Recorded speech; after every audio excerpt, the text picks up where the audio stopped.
Depuis 4 mois, les drapeaux amazirs ou berbères étaient de tous les cortèges du mouvement du 20 février. L'officialisation de la langue amazigh était l'une des revendications démocratiques des manifestants. Ils ont eu gain de cause. La nouvelle constitution stipule que c'est une langue officielle de l'État et un patrimoine commun à tous les Marocains sans exception. C'est bien que ce soit une langue officielle comme l'arabe, car les amazirs étaient les premiers habitants du pays. Après 2 siècles de métissage, chaque Marocain porte en lui un héritage amazigh. Il n'existe aucune statistique officielle fiable, mais il serait entre 30 et 60% à parler la langue. Une chose est sûre, leur nombre n'a cessé de régresser.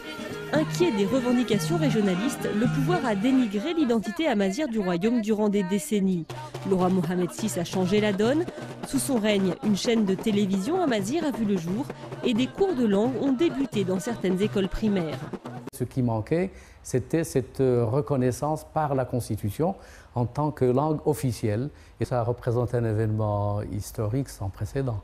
Il y aura obligation pour le ministère de l'Éducation nationale de généraliser l'enseignement de la langue amazigh.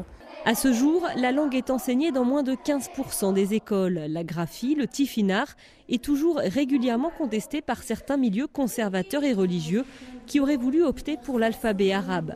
Mais pour les militants, il n'en est pas question.